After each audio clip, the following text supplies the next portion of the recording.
Porque se casaban con Sí, primos y hermanos. así es, o sea, no, y qué bueno que lo mencionas porque es una de las cosas que, que a veces en los ranchos todavía se sigue dando esos tipos de pacientes, porque primo con primo, somos norteños, dicen por ahí, ¿no?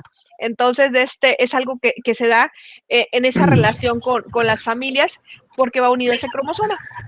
Tenemos dos tipos de hemofilia, son tres, no son dos. Tres tipos de hemofilia, la hemofilia clásica o tipo A, que está unido al cromosoma X, la enfermedad de Christmas o hemofilia B, que es el déficit del factor 10 de coagulación, y la hemofilia C, que está unido al factor 11 de coagulación, que es el menos frecuente. Sí le estoy pasando la pantalla, ¿verdad? Ok, ya estoy grabando, así que no pasa nada. Mande, Alan. No, le piqué sin querer. Ok, perfecto. Entonces, así como decíamos ahorita los pacientes con anemia o los pacientes con lo que viene siendo leucemia, los pacientes con hemofilia también se tienen que transfundir. Entonces, en estos casos tenemos que tener mucho cuidado. Afortunadamente hay cada vez más y más controles en los pacientes que tienen que transfundir, hablando de que el tipo sanguíneo que sea el correcto, así como el donador que no tenga otras enfermedades que le pueda donar al paciente. Hablando de la severidad, clínicamente, el paciente puede cursar con hemofilia leve cuando falta el factor 8 o el factor 9 de coagulación, hemofilia moderada cuando falta el factor 8 o el 9 también, pero el nivel de coagulación puede ser de 1 a 5% en esos pacientes que vamos a encontrar, y en los pacientes con hemofilia severa es cuando les falta el factor 8 o el factor 9. Sin embargo, en estos casos el paciente puede sangrar simple y sencillamente sin ningún motivo aparente. El paciente con hemofilia leve lo pudiéramos tener prácticamente una vida, entre comillas, normal, sobre todo porque administramos en todos los casos los que vienen siendo factores de coagulación, más que nada cuando el paciente va a someterse a algún procedimiento. Por ejemplo, me toca vacunarme, tengo que tener mis factores de coagulación adecuados, porque el simple y sencillamente el hecho de romper la pared de la piel para administrar un medicamento puede ocasionar hemorragias en mis pacientes. Entonces, ¿qué prueba se le hace al paciente para valorar alteraciones o patologías metabólicas? ¿Alguien sabe?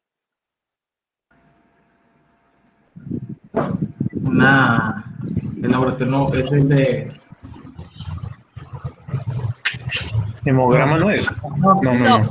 Se le hace la primera semana de nacimiento. El tamiz. Tamiz. ¿Y cómo se hace la prueba del tamiz? A ver, Eric. Sí, ay. Eric, Fernando, ¿cómo se hace la prueba del tamiz? Es pinchar el dedito del pie del bebé. Talón. Talón. El talón. Talón. El talón, perdón. El talón. Talón. Pues Talón. imagínense que tenemos un bebé que tiene problemas hematológicos y hacemos ese pinchazo en el talón, o cuando cortamos el cordoncito umbilical en ese recién nacido y tarda en cicatrizar o dejar de sangrar. Entonces, imaginémonos un paciente de ese tipo, va a tener cuestiones muy severas, hablando de la poder administrarse, como les dice ahorita, las vacunas. Vean a nivel de lo que viene siendo la cascada de coagulación, cómo tenemos una persona normal, un paciente sin hemofilia, cómo tiene alguna lesión. En este caso, los lesionados son ustedes, abusones que andan aplicando vacunas por toda la gente ahorita, que no se escapan ni los de 60 años. Y pues tenemos una herida, se activa el sistema de coagulación y llega el tapón de fibrina y detiene la hemorragia. Sin embargo, con el paciente con hemofilia, tengo la herida, activo el sistema de coagulación, pero no tengo estos factores de coagulación y por lo tanto el factor de fibrina nunca se enteró y mi paciente va a tener hemorragias y hemorragias y hemorragias. Entonces, afortunadamente, les decía ahorita, los hombres nos ganan. Sin embargo, vamos a tener casos donde las niñas van a ser portadoras y clínicamente también van a tener la manifestación clínica de esta enfermedad y van a tener ciclos menstruales tremendamente abundantes. Entonces, afortunadamente son los menos de los casos. Sin embargo, cuando yo tengo alguna sospecha en mis pacientes, así como les decía, de manera general yo me hago lo que es un factor de coagulación, que sería el TP o el TPT, que son los niveles de tromboplastina. Así es tromboplastina y lo que viene siendo también el tiempo parcial de protombina, y de tal manera yo sé cuánto tiempo voy a tardar en cualquier procedimiento en coagular. Entonces, de tal manera que si yo no tengo esos factores de coagulación, mi paciente jamás va a poder interrumpir el flujo de sangre y por lo tanto, como consecuencia fisiológica, voy a tener una hemorragia. ¿Cómo hago el diagnóstico? En mi paciente con el antecedente de hemorragias múltiples, pero también aquí tengo que ver la relación hablando de la causa y la magnitud de la hemorragia. O sea, sin causa aparente, por ejemplo, si yo me pusiera a jugar con ustedes a los sopapos y alguno de ustedes tuviera hemofilia, en el sitio donde le hiciéramos contacto de un coscorrón, tuvieran automáticamente un hematoma al grado que necesitaría hacer un pequeño agujerito para drenar esa sangre que se queda acumulada fuera de lo que viene siendo el tejido. El mejor cultivo que tenemos para nuestro cuerpo para generar bacterias es la sangre. Y si eso lo tengo acumulado dentro de una cavidad, llega a través del flujo sanguíneo cualquier bacteria y se empieza a replicar. De nuestra flora bacteriana normal van a ser una pachanga. Entonces, imaginémonos que por contacto, ¿quién de ustedes el día de hoy no se ha golpeado las rodillas? O sea, con cualquier cosita nosotros tenemos un roce en rodillas, ya sea en codo, en sitios de contacto, y a esos pacientes les va tremendamente mal.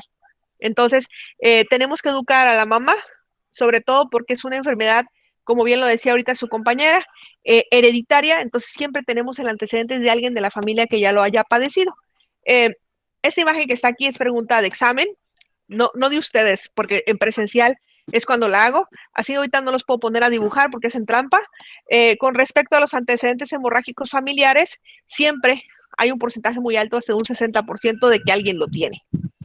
A lo mejor ahorita de que no sabemos ni quién es nuestro papá, nuestra mamá, o no hay una relación con la familia, porque ahorita todo el mundo es tóxico en cuestión de que se dicen las verdades, pues no queremos saber cómo están en la familia y no nos enteramos realmente si hay una relación hablando de ese factor hereditario. La edad de inicio principalmente es en la lactancia. Entonces, ¿por qué en la lactancia? Porque es el niño cuando empieza a caminar y se empieza a golpear y tiene sus cuadros de hemorragia. La persistencia de manifestaciones hemorrágicas durante toda la vida y no hay condiciones adquiridas.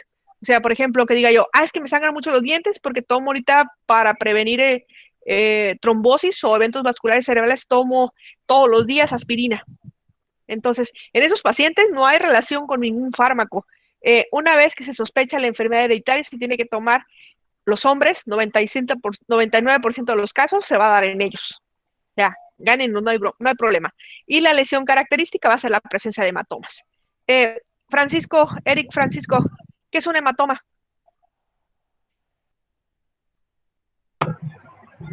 Un hematoma es una acumulación de líquido, ya sea de sangre o... De sangre. Morete. Es la acumulación de sangre. Maestra, Así yo es. tengo una duda. Por ejemplo, en la hemofilia puede existir sin que haya síntomas o que uno lo... Sí, que, claro. que no haya Ahorita les factores. mostraba. Por ejemplo, yo hace como unos 4 años, 5 años me operaron a mí de una septoplastía y cuando me hicieron los tiempos, me salieron muy prolongados. Hice varias veces los estudios en diferentes laboratorios y me seguían saliendo prolongados y me hicieron un protocolo, me mandaron con el hematólogo y me dijo que lo más probable que hay una enfermedad que existe que se llama von Willebrand, que no me coagula la sangre, pero yo no tengo síntomas, pues yo por ejemplo me corto, si yo tengo una herida me corto y a mí me coagula la sangre, me cicatriza, pues no tengo problemas. Tarda un poquito más de lo normal, pero sí cicatriza. Sí, esos son hallazgos y qué bueno que te hicieron protocolo y te estandarizaron, porque tú tienes que tener mucho cuidado, por ejemplo, si te gusta deportes de contacto, que dijeras tú, es que yo amo el fútbol americano, no eres candidato a jugar fútbol americano. Si dijeras, bueno, es que yo quiero hacer boxeo, no eres candidato a ser boxeador. Por el riesgo de tus factores de coagulación, tú tienes un alto riesgo de hemorragia. No, pues que yo no quiero nada de eso, yo voy a ser corredor de carros, voy a ser piloto de carros. Tampoco eres candidato de eso por el riesgo de los accidentes por contacto del volante con la caja torácica. Todo ese tipo de actividades están prohibidas para ti. Qué bueno que eres enfermero. Los enfermeros no les pasa nada, ellos todo el mundo los quiere, los cuidan, no los golpean. Entonces, sí, esa enfermedad de Von es el factor de coagulación que está alterado o está disminuido. Sin embargo, ojo, porque si tú te llegas a reproducir con una mujer que tiene esa carga genética, Pues ahí, así como vemos en esta imagen, un hombre hemofílico y una mujer portadora, como está aquí en la parte de aquí, pues vas a tener niñas hemofílicas, vas a tener niños hemofílicos y vas a tener niñas portadoras. Entonces es un alto porcentaje que tú sigas replicando esta enfermedad y les vaya tremendamente mal a tus nuevas generaciones. ¿Ok? Sin embargo, un hombre sano, una mujer portadora, pueden desencadenar o puede haber esa persistencia de por primera vez en esa generación una persona con hemofilia. El 90% de los pacientes que tienen hemofilia son hombres y se detectan desde edades muy tempranas, sobre todo porque la sangre va a coagular de 3 a 6 minutos y en el paciente con hemofilia o con alteraciones en los factores de coagulación, esto puede ocasionar una hemorragia hasta más de 1 hora. Entonces, imagínate que digas tú, pues yo quiero hacer bien fitness y me quiero quitar las 4 muelas del juicio. Pues en tu caso, imagínate, para tener un taponamiento por más de 1 hora es tremendamente incómodo para el paciente. O te vas a someter a una cirugía, por ejemplo, de la vesícula, que son altamente sangronas, ese tipo de cirugías, el riesgo de hemorragias es muy alto, pues hay que tener todas las provisiones contigo de tener sangre disponible y factores de coagulación. La hemofilia no puede ser evidente a veces en el recién nacido, sobre todo a veces que surgen hemorragias anormales en el cordón umbilical o cuando ustedes administran los medicamentos, por ejemplo, la vitamina K en el paciente o la BCG en el hombro de este niño que está sangrando o le hacen el tamiz y dicen, ay, qué sangrón este niño, sigue sangrando, tengo más de 1 minuto haciendo presión y todavía sigue sangrando, eso no es normal. El niño con hemofilia normalmente va a cursar con datos de esa hemorragia, hablando de lo que viene siendo... Apaguen sus micrófonos, Mariani, por favor. su micro, Mariani.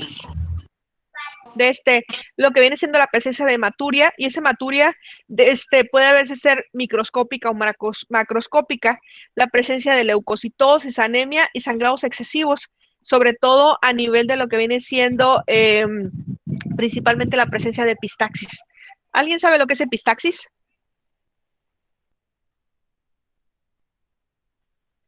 Abril Aguirre. Es cuando sangra la nariz. Pues ahí viene. Sí, es la presencia de las hemorragias nasales. Así es. El tratamiento para los pacientes es administrar entonces los factores de coagulación y nosotros estamos obligados a identificar a las mujeres portadoras y esos fetos que están afectados porque desde el primer inicio del embarazo nosotros hacemos la medición de factores de coagulación. Entonces, ahorita no se vale decir, es que yo tengo, me cepillo los dientes y me sangran las encías y no sé por qué. O sea, o me está saliendo moretes y yo no sé por qué. O sea, realmente no es caro hacerte unos tiempos de coagulación y en cualquier laboratorio te los hacen. Y como lo mencionaba ahorita su compañero de Francisco, si no te conviene o si no te convence un resultado del laboratorio, te lo haces en otro lado y te va a seguir saliendo alterado. Entonces, el tratamiento actual consiste en administrar esos concentrados de los factores de coagulación, sobre todo cuando el paciente se va a someter a algún procedimiento. Las complicaciones, pues obviamente si yo tengo sangre acumulada a nivel de las articulaciones, sobre todo la rodilla, la presencia de artropatías hemofílicas es muy alto, la presencia de tumores hemofílicos también es muy alto, y dentro de las intervenciones de enfermería hay que educar a la mujer, a la mamá, para el desarrollo de ese niño que sea lo más que se pueda normal. Si el niño va a empezar a caminar, pues tiene que empezar a caminar, pero sin golpearse. Entonces, amortiguamos el uso de rolleras, coderas, la ropa que no esté muy apretada. Prohibidísimo aquí, abajo la ley de Culiacán, que no le puede hacer un chanclazo, pues no se le puede dar, porque el riesgo de la presencia de un hematoma es muy alto. A nivel del paciente, cuando se bañe, lo tiene que revisar completito. Imaginemos un niño con un golpe a nivel testicular, una patada, pues sería traumático para el paciente, no solamente por el golpe a nivel de testículos, sino la acumulación de sangre. Entonces, la higiene, hablando de estar conscientes de cómo se encuentra esa piel de ese paciente, las hemorragias ocultas y, por supuesto, si podemos convencerlo de que se pongan un brazalete de alerta donde dicen que ese paciente es hemofílico, es de gran ayuda. La enfermera indica a los padres de los niños hemofílicos que no le va a poder dar medicamentos, ningún medicamento sin receta, sí, sobre todo por el riesgo que tienen de tener afectaciones en la función plaquetaria. Y si el paciente se golpea o algo, la aplicación de hielo es lo que vamos a hacer y pues lo tiene que llevar a un hospital. ¿Ok? ¿Alguna pregunta con respecto a hemofilia? Esta imagen es la que decía que es pregunta de examen. en los salones en muchas ocasiones los exponen conmigo por equipo. El equipo que expone, normalmente ese se lo pido que lo ponga en forma de un cartel. A veces son muy pudientes y lo que hacen es que cooperan y compran para una cartulina o compran para una manta de 1 metro por 1 metro y mandan imprimir la lona y lo pegan en el salón. Y ahí se queda para el examen, no hay ningún problema. Lo que sí es, como mencionaba su compañero, es padre hemofílico y mujer portadora, hay mucho riesgo. Hombre con algún factor de coagulación, la mujer que esté sana tiene riesgo. Y en nosotros, en sospecha de cualquier alteración al momento de someternos o saber que vamos a someternos a cualquier procedimiento quirúrgico, hay que hacernos los tiempos de coagulación. Eso sería lo referente a hemofilia. Si tienen alguna duda, pregúntenme. En este momento dejé de grabar.